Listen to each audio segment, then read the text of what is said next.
Est-ce qu'on peut être au Cameroun, et je précise bien au Cameroun parce que ça a son importance, lundi, un opposant politique, mardi, un membre du gouvernement pendant 20 ans, et mercredi, redevenir opposant politique et dire au peuple qu'on vient le sauver. Alors, je voulais avoir fait cette vidéo en m'appuyant sur des concepts de sciences politiques, ou encore en m'appuyant sur des livres tels que Le Prince, qui est écrit par Machiavel, dans lequel justement il parle du pouvoir comme étant une stratégie. Sauf que, comme sur un plateau d'argent, le ministre en question, qui est donc concerné ici, a fait une interview hier dans laquelle il m'a donné toutes les réponses aux questions que je me posais déjà, sans même que je ne les lui pose. Alors je m'appuierai donc simplement sur ces réponses pour pouvoir confirmer ma thèse de départ, qui est celle que selon moi, au Cameroun, on ne peut pas servir un gouvernement pendant 20 ans et puis sortir, on nous dit que on est la solution au problème des Camerounais. Parce que quand on était à l'intérieur pendant 20 ans, on avait les clés en main pour le faire, on ne l'a pas fait.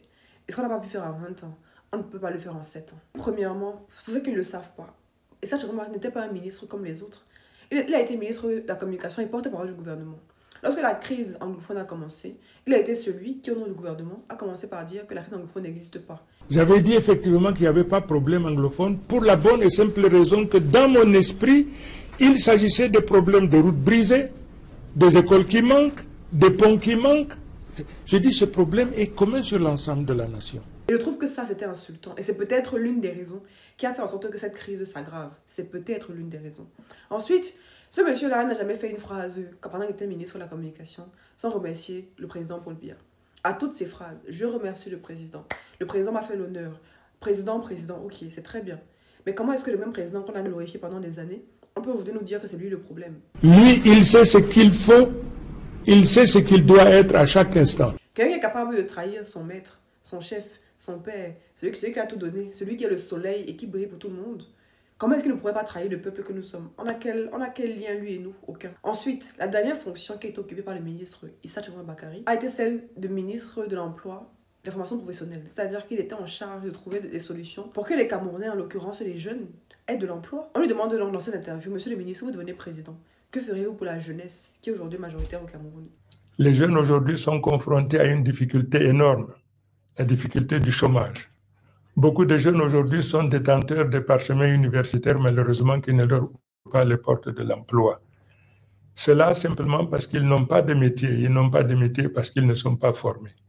Notre responsabilité consiste donc à privilégier la formation professionnelle par rapport à l'enseignement général. L'enseignement général a déjà donné tout ce qu'il peut donner. Mais il se trouve que par centaines de milliers, nous avons des jeunes aujourd'hui qui ne travaillent pas et qui n'aspirent qu'à travailler. Et il nous explique, oui, il a osé nous expliquer que le problème du chômage au Cameroun n'est pas le problème du manque d'emploi, mais c'est le problème de la formation qui n'est pas adaptée. Mais je vous ai dit qu'il était ministre de quoi? Il était ministre de l'Emploi, de la formation professionnelle. Et il est ministre là depuis 2019. On est aujourd'hui en 2025, ça fait quasiment 6 ans. Ce que quelqu'un n'a pas fait en 6 ans, il dit que maintenant il va faire. Et pour terminer le tableau, d'ailleurs, je ne sais pas pourquoi est-ce que la personne qui a publié la vidéo n'a pas au moins effacé la partie là. On lui demande, monsieur le ministre, pourquoi est-ce qu'on devrait croire en vous et pas en notre opposant? La réponse est catastrophique. Pourquoi croire en vous, pas à un autre opposant? Concrète, pourquoi? Je ne suis, écoutez, je ne suis pas, comment dirais-je ça? Je ne suis pas un opposant qui abandonne les raisons pour lesquelles le parti auquel il adhère fixe. La question que vous posez, savoir, quelle était la question? Quelle est la différence entre vous et un autre opposant? Pourquoi les jeunes ou les Camerounais devraient vous faire confiance, croire en vous, pas à un autre? Écoutez, la réponse est simple. La réponse est simple.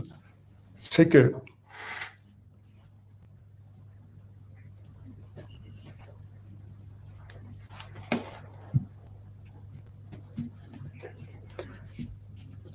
alors,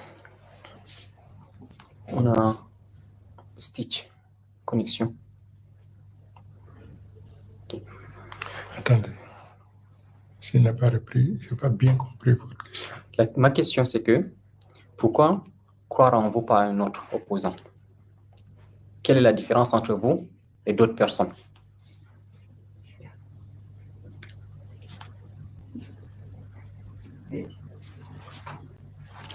Ça, c'est possible.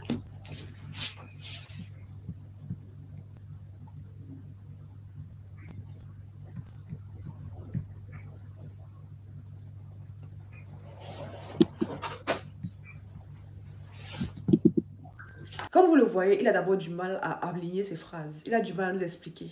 Et quand il réussit à trouver des mots, il commence à nous dire qu'il n'est pas un opposant. Quand il se rend compte qu'il a un dème, comme on dit au Cameroun, il essaie de bifurquer, de changer, de... Coucou. Si tu n'arrives pas à répondre à une simple question, pour moi c'est simplement révélateur du fait qu'après 20 ans passé au gouvernement, il n'a peut-être pas encore intégré qu'il est déjà devenu un opposant. Il n'a peut-être pas encore compris qu'il n'est plus en train de dire « Monsieur le Président a fait de moi ceci, Monsieur le Président cela ». Et donc, qu'aujourd'hui, il doit pouvoir se défendre par lui-même, apporter des idées sur la table. C'est donc sans effort que Monsieur le ministre nous a offert des réponses qu'on aurait pu avoir. Et d'ailleurs, j'en appelle à tous les jeunes Camerounais, qu'ils soient du nord, du sud, de l'est à l'ouest, peu importe. On vote un candidat parce qu'on est convaincu que le Cameroun dans lequel il nous propose de nous faire voir grandir nos enfants correspond parfaitement avec le Cameroun dans lequel on rêve de voir grandir nos enfants. Ce qui est sur en commentaire, vous me dites ce que vous en pensez. Quand vous avez déjà ici, qu'est-ce qu'on dit? On est ensemble ou bien